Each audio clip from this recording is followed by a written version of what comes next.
You're listening to a Community Heroes podcast featuring people sharing about their stories with their disabilities. And now for your hosts, Brandon and Pate.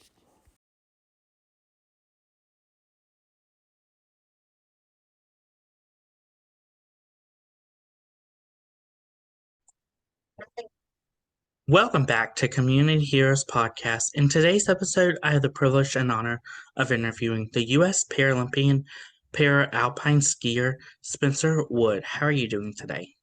Good, Brandon. Nice to see you again. How are you? I'm doing good. Can you talk about how you knew that you wanted to get started in the sport of alpine skiing?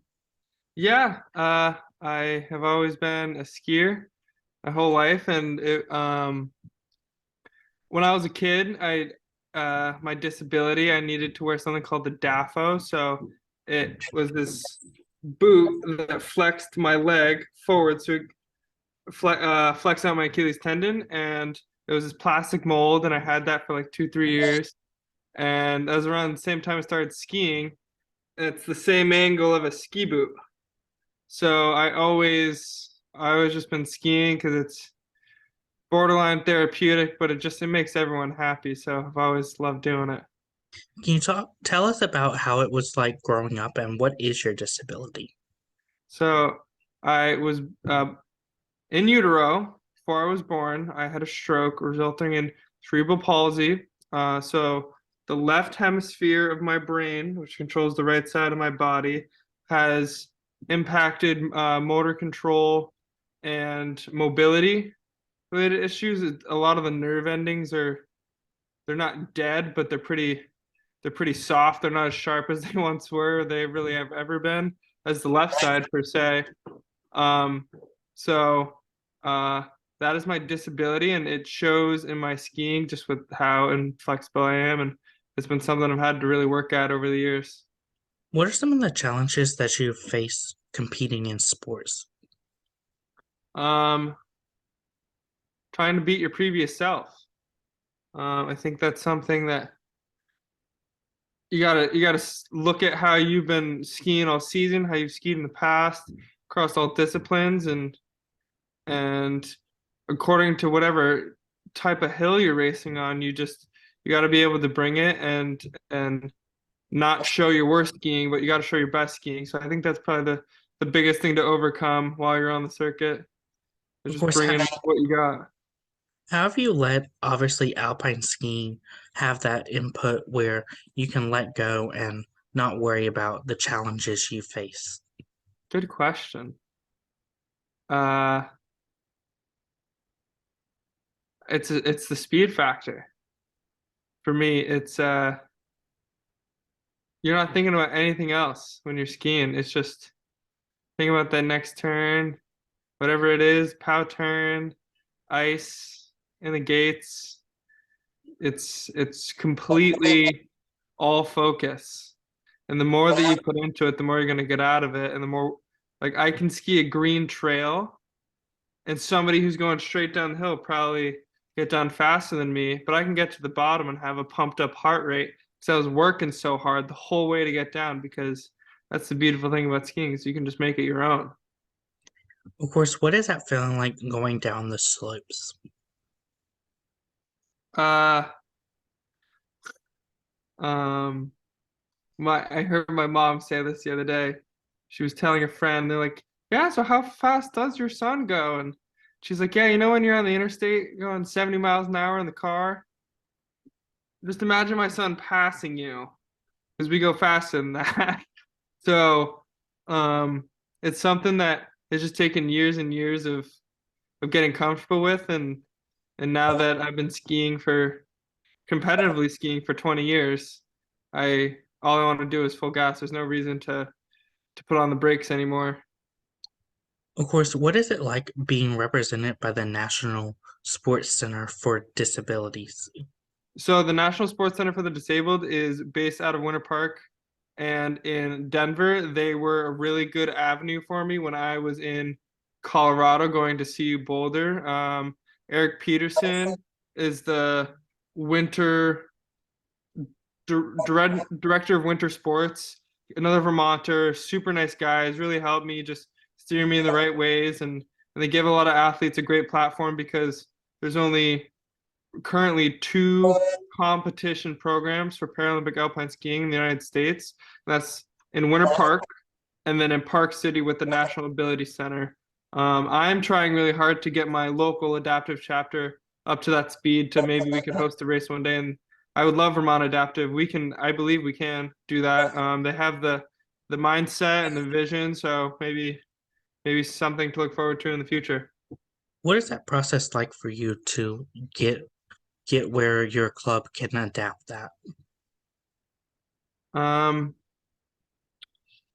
Athletes, we have such a small sport that getting so you got a limited pool of people with physical disabilities who want to be in action, who want to be in sports.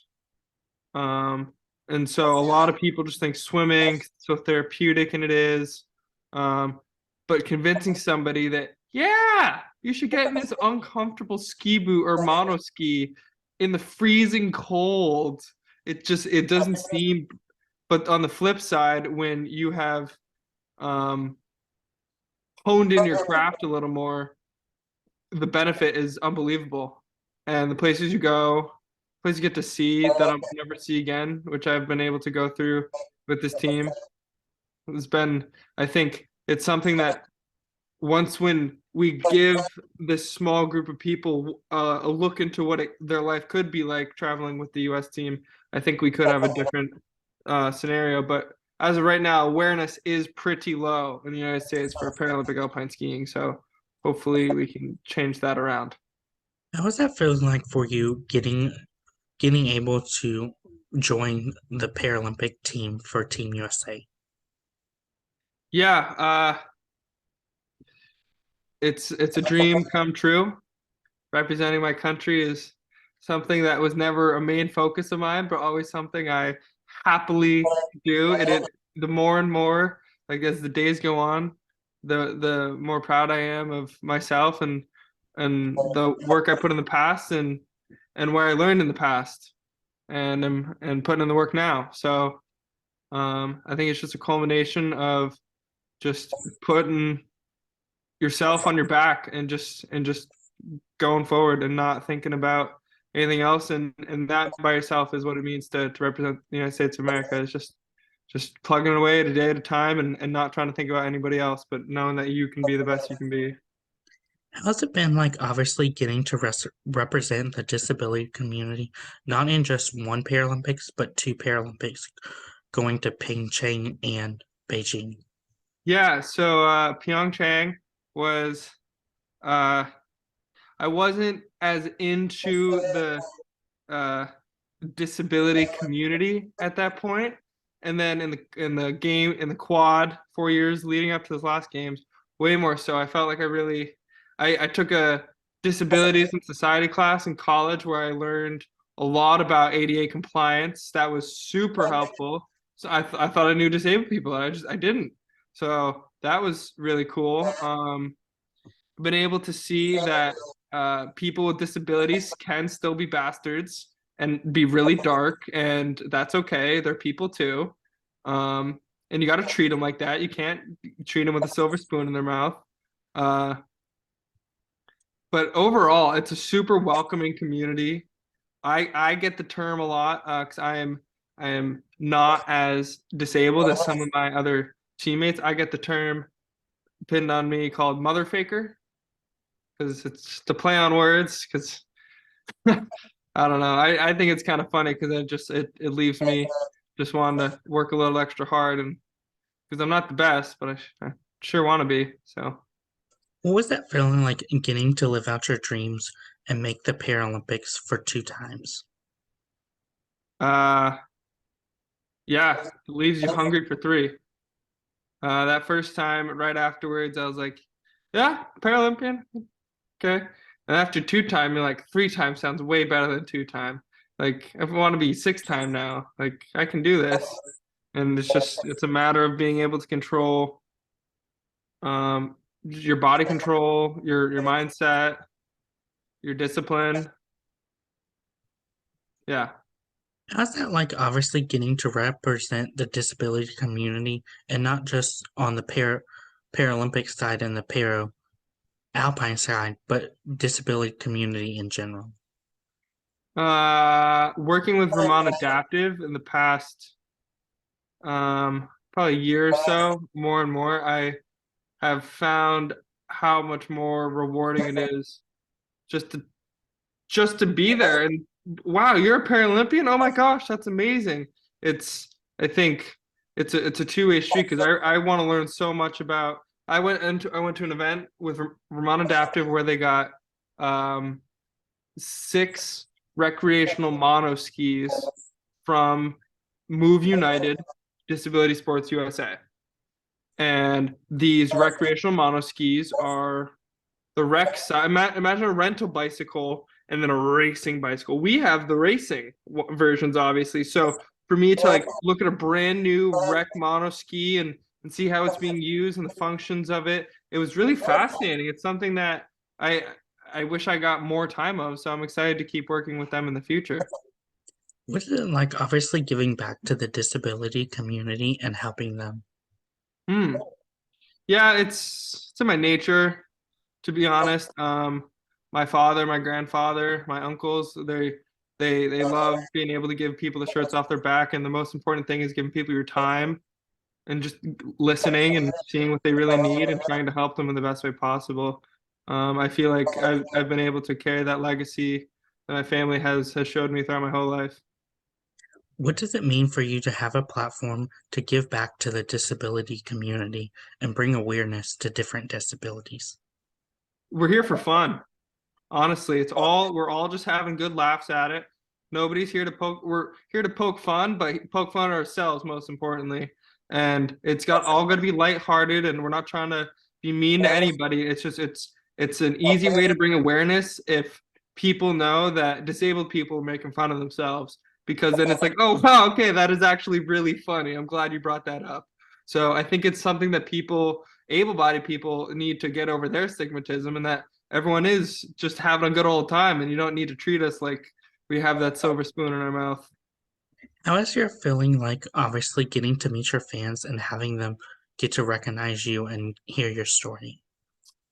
Uh, yeah, the more and more I talk about my story, the more that I can kind of streamline what it means to me and pull in the most important things in my life and really talk about my heritage within the sport and just where that really comes from. My love of skiing and it makes way more sense now than it really has ever in my life because I was always just like, growing up in Vermont, like this is boring. There's people doing cooler things elsewhere. But actually, it was one of the best upbringings I could have asked for in the United States. So, just super grateful for that. And I think trying to just show your gratitude towards people you're speaking with is the most important thing I can do. Was it like obviously getting to meet your fans and having that platform to give back to not just your fans, but also the disability community and future people looking to get into adaptive sports? I've had a couple athletes reach out to me this past summer that are looking to get into Paralympic alpine skiing in particular. And I want to give them skis. I want to give them as much equipment as I can because that's the most important part. If you can cover a little bit of, it's not necessarily expenses, but sometimes equipment is just hard to find. So if you can aid the process as much as you can, like I have the means for it right now because I've been in the sport for a long enough time that I think we as the national team or the professional athletes in this field, we need to make sure we're completely turning over our old stuff and our contacts and whoever we can to these new guys because those are the ones that are going to carry the team, and we got to keep that going. How important is it obviously to have that equipment that is obviously able to adapt and be able to adapt to your body? Yeah, so personally, I don't use any adaptive equipment while I ski race. I use 2 poles, 2 skis, and 2 boots. But I know for uh, our team last year, it was a really cool undertaking with Toyota to work with Andrew Kirka to get his mono ski built. It was him and Laurie Stevens both got these. They look like the Ferrari of monoskis. They're beautiful. And that was about the coolest thing I've ever seen done in our sport because we had engineers from NASCAR come and build us like that doesn't make any sense, but they did it and they were stoked about it. I'm still friends with these engineers. I think it's tough to explain the sport of Paralympic alpine skiing until you see properly a monoskier on a downhill course going 80 miles an hour. They got no legs, maybe no core muscles, and they're going way faster than you can ever imagine with out of control. And I think when people see that, that's when they're like, "Holy cow! This is what this sport is." Of course, who are some of your favorite people to ski with On the team or just like for fun? on the team? On the team. Ooh. Uh, it really comes down to the opportunity because athletes that I'm not great roommates with, every once in a while I can take amazing runs with, and that's that. I can tell you there was one time our head coach Tony McAllister and Thomas Walsh and we all were at a camp in Austria before going to World Cups in Croatia. And we had this powder day at this resort called Saalbach, just skiing right under where the chairlift goes, under the lift line there.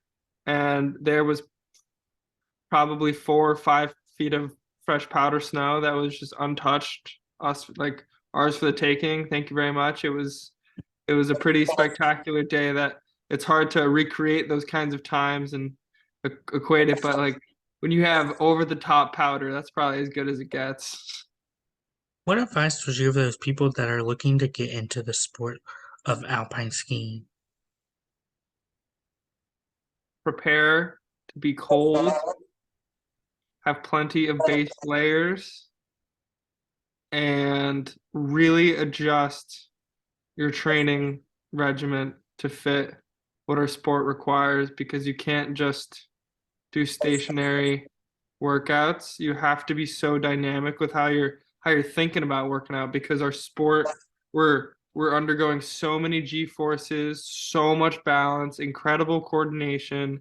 You need to be really focused while being totally gassed and cold all at the same time. So there's a lot more variables than let's say a soccer field. So you really have to have a few screw looses in the head to go that fast, but you got to be focused and definitely come prepared for sure.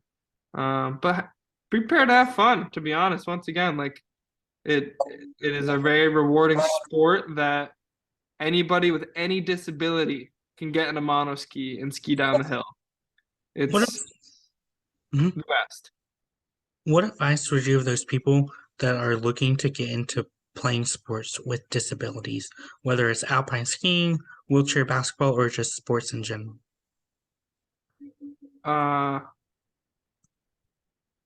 Try to hit up your local adaptive chapter and just continue showing up. And as soon as you start mingling with maybe there's an event with another adaptive chapter and you meet more friends, and then next thing you know, those are friends that you want to go visit in your free time, and they just have similar things going on that you do, just like maybe you both like the same sports team, and like you could just have all these connections that you didn't know you had this person somewhere else. And I think it's one of the coolest things that I've gotten so many friends out of the sport, that I hope to carry along after I get out of the sport that I would have never had. They're all over the world, all over the world. So that's probably the coolest thing. What advice would you give those people with disabilities that are looking to become a Paralympian just like you have? Yeah, you got to be prepared to forge your own path. There's nobody in front of you who's ever done what you've done, and probably nobody ever again. And so you got to speak up. You got to use your voice, and you're your best coach. And yeah, be prepared to work hard because it's not easy for sure. That's But great. it is good. That's great advice. Where can my listeners find you at on social media? Yeah, so at Spencer.wood_ on Instagram is a great place to hit me up. Yeah, super stoked that I was able to jump on with you here today, Brandon. Thank you again, Spencer Wood, for your interview, and best of luck in your future in wherever it may hold you and in the Paralympic realm. Thank you. You can find Community Heroes on Facebook at Community Heroes, Instagram at Community Heroes_NC, Twitter at com_heroes, and you can find us on YouTube at officially Community Heroes. Don't forget to like, comment, and subscribe. Thank you again, Spencer Wood, for your interview, and best of luck in your future. Thank you. You are watching Community Heroes. Please feel free to like, share, and subscribe to Community Heroes on social media and on YouTube.